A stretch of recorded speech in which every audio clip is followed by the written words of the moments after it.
हाँ माँ, उसामा बिरयानी बनवा रहा है। और क्या बना रही हूँ? हलकान हो गई हूँ लकड़ियां जला जला के, गैस का कुछ पता नहीं है। तुम क्यों पूछ रहे हो? नहीं, वो दरअसल आजकल खाला वालों का रवैया इतना बदला बदला सा है ना, तो मुझे लगा शायद उसामा ने आपके साथ दुकानदारी भी खत्म कर दी हो। हाँ, रवैया तो उनका कुछ खिंचा खिंचा सा है, मगर उसामा तो ठीक है। एक बार फिर चक्कर लगा लें खाला के घर और इस बार खुलकर पूछें कि हुआ क्या है। हाँ, मैं भी यही सोच रही हूँ कि जाकर उन सबको बिठाकर पूछूं कि हुआ क्या है, इतना मुंह क्यों बनाया हुआ है उन्होंने। फिर सोच रही हूँ कि रोज रोज जाके कहीं हल्की ना पड़ जाऊं। अरे अम्मा, आप क्यों हल्की पड़ने लगी? आपकी छोटी बहन है, थोड़ा रोब डाल के पूछे। अच्छा, किंजा से मुलाकात हुई थी आपकी? अच्छे से मिली थी या वो भी सबकी तरह मुंह बनाए फिर रही थी? किंजा तो नहीं थी घर पर। मैं सोच रही हूँ अगले इतवार शाम को जाऊंगी, उनको पूछूंगी कि हुआ क्या है। हम लोगों से कोई नाराजगी है या आपस में उनकी नाराजगी है कुछ? चले अम्मा, मैं निकलता हूँ। अच्छा बेटा, नाश्ता तो कर लेना। अम्मा, बाहर से कर लूंगा, अभी दिल नहीं। अच्छा, लकड़ी तो डाल दे एक। चल शाबाश, जल्दी कर ले।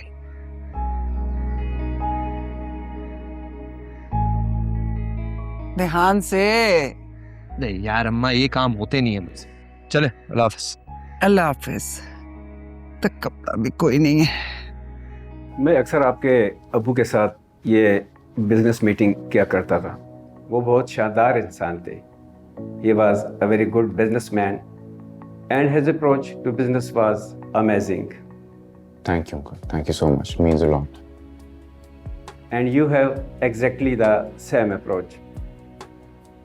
Uncle, coming from you, it means the world to me. Or seriously, Baba के साथ comparison, it's nothing less than wrong. Thank you. Thank you so much. तुम्हारा शोहर एक अच्छा इंसान और बेहतरीन बिजनेसमैन है और मैं उम्मीद करता हूँ कि ये उतना ही एक अच्छे हस्बैंड भी होंगे। जरूरी तो नहीं अंकल हर इंसान हर चीज़ में अच्छा हो। Very funny. लगता है बहुत अंडरस्टैंडिंग है तुम दोनों की। जी काफी। देखा नहीं आपने एक दूसरे के सामने बैठ के ट्रोलिंग चल रही है। अब इजाज़त दीजिएगा, मीटिंग बहुत अच्छी रही आपसे। The pleasure is all ours. Thank you so much for coming.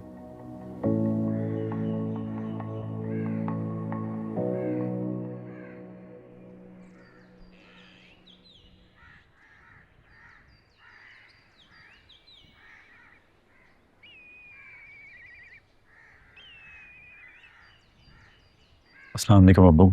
वालेकुम अस्सलाम। आप नमाज पढ़ने लगे थे, मैं बाद में आऊँ? नहीं, मुझे बात करनी। जी। अभी टाइम है नमाज, आओ बैठो। जी।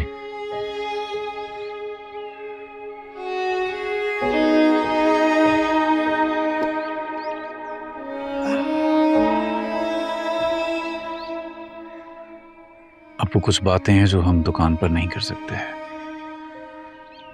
ठीक कह रहे हो, घर की बातें घर पर ही करनी चाहिए।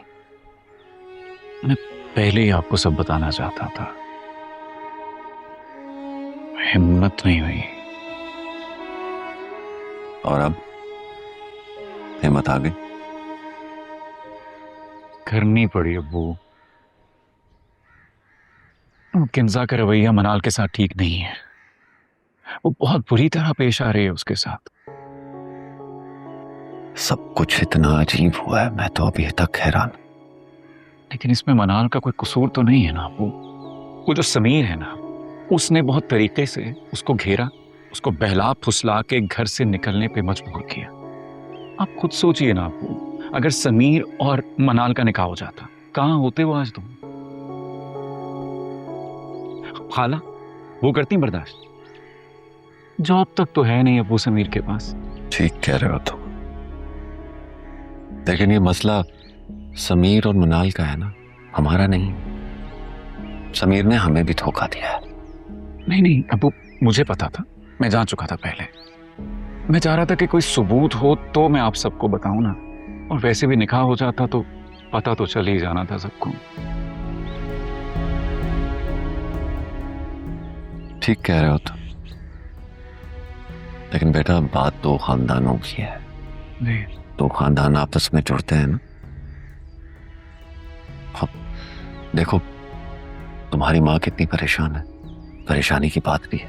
और अब जब दोनों बहनें बच्चों की शादी की तारीख तय कर रही थी कि किंजा अलग मुरझा गई है। जी। तुम्हें पता है, तुम्हारी माँ जबरदस्ती लेकर गई है उसे शॉपिंग पर। जी अप्पू,